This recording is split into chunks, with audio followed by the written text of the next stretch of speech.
നമസ്കാരം. വൈദ്യുതി നിരക്ക് ശരാശരി 16 പൈസ കൂട്ടിയിരിക്കുകയാണ്. വ്യാഴാഴ്ച മുതലാണ് പുതിയ നിരക്ക് നിലവിൽ വരുന്നത്.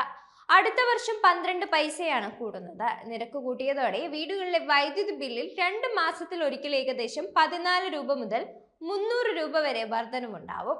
അതേസമയം സർചാർജും 10% വൈദ്യുതി ഡ്യൂട്ടിയും കൂടുമ്പോൾ കറണ്ട് ബില്ല് ഇതിലും കൂടിയേക്കാം. ജനുവരി മുതൽ മെയ് വരെ 5 മാസത്തേക്ക് വേനൽക്കാല നിരക്കായി 10 പൈസ KEB അധികം ആവശ്യപ്പെട്ടെങ്കിലും അനുവദിച്ചിട്ടില്ല.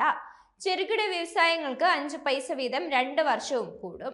വൻകിട വ്യവസായങ്ങൾക്ക് ഈ വർഷം 10 പൈസയും അടുത്ത വർഷം 5 പൈസയും ആവും കൂടുന്നത്. വീടുകളിലെ വിവിധ സ്ലാബുകളിലെ വർധന 15 പൈസ മുതൽ 25 പൈസ വരെയാണ്. വീടുകളിൽ വൈദ്യുതി ഉപയോഗിച്ചാലും ഇല്ലെങ്കിലും നൽകേണ്ട ഫിക്സഡ് ചാർജ് 2 വർഷത്തേക്കും 5 മുതൽ 30 രൂപ വരെ കൂട്ടിയിട്ടുണ്ട്. അതേസമയം ഈ വർഷത്തെ നിരക്കുകൾ 2025 മാർച്ച് 31 വരെയാണ് ബാധകം.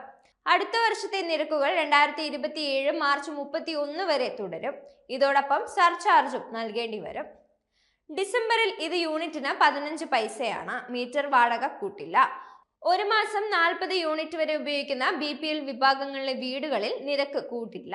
കാര്യക്ഷമത കൂട്ടിയും ചെലവ് ചുരുക്കിയും കുറഞ്ഞ നിരക്കിൽ വൈദ്യുതി വാങ്ങിയും നഷ്ടം പരമാവധി കുറയ്ക്കാൻ ബോർഡിനോട് കമ്മീഷൻ ആവശ്യപ്പെട്ടിരിക്കുകയാണ്.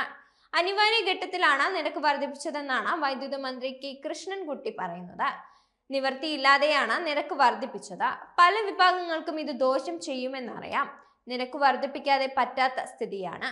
സംസ്ഥാനത്ത് വൈദ്യുതി ഉപഭോഗം കൂടി. പുറത്തു നിന്നാണ് വൈദ്യുതി വാങ്ങുന്നത്. ബോർഡിന് പിടിച്ചു നിൽക്കാനാവാത്ത അവസ്ഥയുണ്ട്. വൈദ്യുതി പുറത്തു നിന്ന് വാങ്ങുന്നത് വലിയ പ്രതിസന്ധിയിലാണെന്നും മന്ത്രി കൂട്ടിച്ചേർത്തിട്ടുണ്ട്. പിണറായി സർക്കാർ അധികാരത്തിലെത്തിയതിനു ശേഷം 5ാം തവണയാണ് വൈദ്യുതി നിരക്ക് ഉയർത്തിയിരിക്കുന്നത്. 4.45% വർധനവാണ് KEB ആവശ്യപ്പെട്ടത്. 40 യൂണിറ്റ് വരെ ഉപയോഗിക്കുന്നവരെ നിരക്ക് വർധനവ് ബാധിക്കില്ലെന്നാണ് KEB അറിയിച്ചിരിക്കുന്നത്.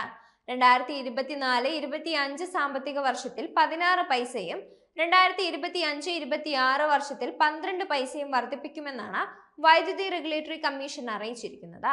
എന്നാൽ 2026-27 സാമ്പത്തിക വർഷത്തിൽ നിരക്ക് വർദ്ധിപ്പിക്കില്ലെന്നുമാണ് റിപ്പോർട്ട്. കൃഷി ആവശ്യത്തിനുള്ള വൈദ്യുതി ഉപയോഗത്തിന് യൂണിറ്റിന് 5 പൈസയുടെ വർധനവും വരുത്തിയിട്ടുണ്ട്. 5 ലക്ഷം ആളുകളെയാണ് ഈ നിരക്ക് വർധന ബാധിക്കുക എന്നാണ് വിലയിരുത്തപ്പെടുന്നത്. അടുത്ത ഏപ്രിൽ മുതൽ യൂണിറ്റിന് 12 പൈസ കൂടി വർദ്ധിക്കും. ഫലത്തിൽ അടുത്ത സാമ്പത്തിക വർഷം തുടരുമ്പോൾ ആകെ വർധന യൂണിറ്റിന് 28 പൈസയുടേതാകും. വേനൽക്കാലത്ത് പ്രത്യേക താരിഫ് ഈടാക്കാനായി സമ്മർ താരിഫ് വൈദ്യുത ബോർഡ് ആവശ്യപ്പെട്ടെങ്കിലും റെഗുലേറ്ററി കമ്മീഷൻ അംഗീകരിച്ചിട്ടില്ല. വാണിജ്യ ഉപഭോക്താക്കൾക്ക് എനർജി ചാർജിൽ വർധനയില്ല. യൂണിറ്റിന് 37 പൈസയുടെ വർധനവാണ് KEB ആവശ്യപ്പെട്ടത്.